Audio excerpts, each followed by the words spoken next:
Helen Norton is an associate professor of law at the University of Colorado Law School. Professor Norton has taught at Colorado since 2007. Before entering academia, Professor Norton served as Deputy Assistant Attorney General for Civil Rights at the U.S. Department of Justice. She earned her BA from Stanford University in 1986 and her JD from the University of California at Berkeley. Thank you. I hope to accomplish 3 objectives with my testimony here today. First, to explain my support for H.R. 1431's overarching goal of amending Title VII to provide greater protections for workers' religious practices for the reasons that the witnesses before me have already very eloquently identified.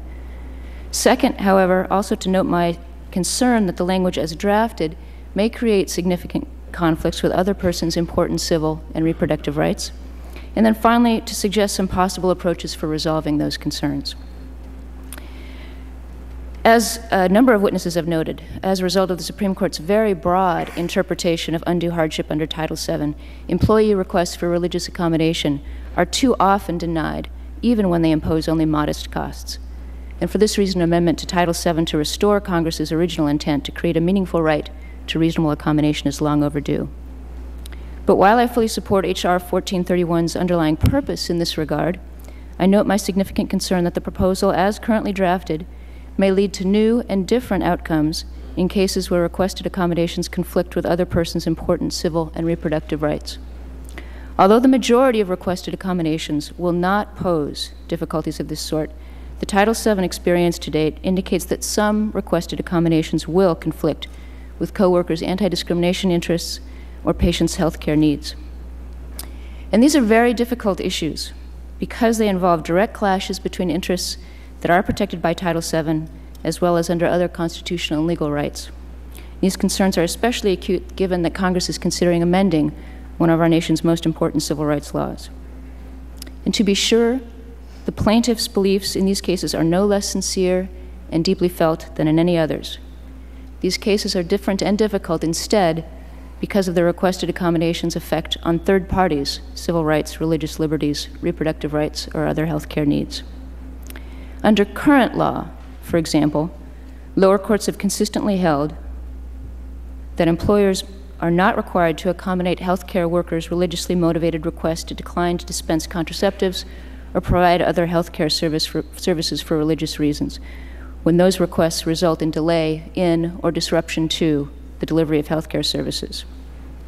Similarly, under current law, lower courts have consistently concluded that police officers' religiously motivated requests to decline certain assignments, such as enforcing the law with respect to disruptions at reproductive health care clinics, pose an undue hardship.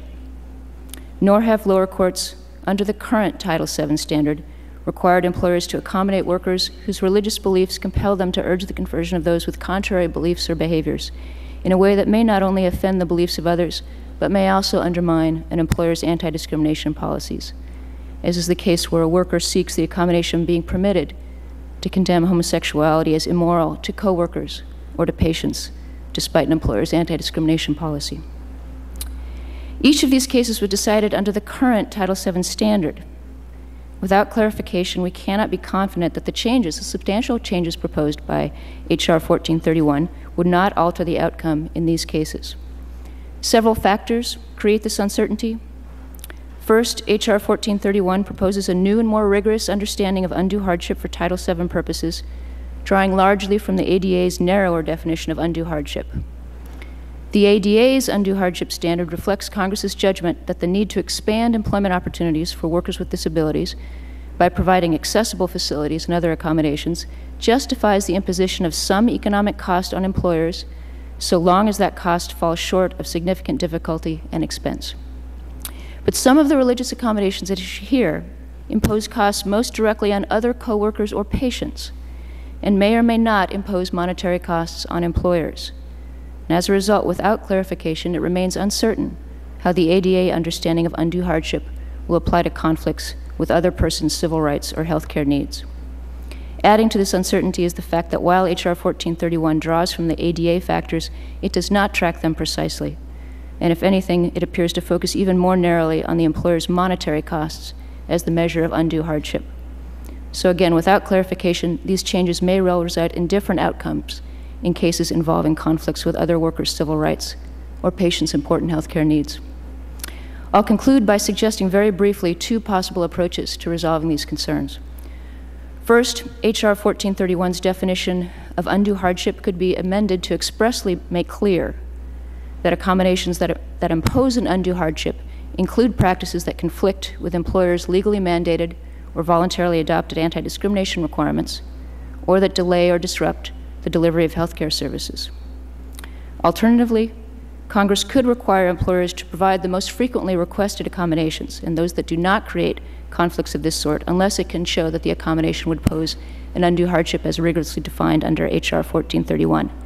And those accommodations include time off or scheduling changes to observe the Sabbath, as Ms. Goldstein described, or request for departures from uniform appearance standards with respect to religious apparel or grooming, as Ms. Al-Zawaj described. In short, while I fully agree that Congress should amend Title VII to expand the circumstances under which employers must accommodate employees' religious practices, it should not do so in a way that conflicts with others' civil and reproductive rights. Thank you.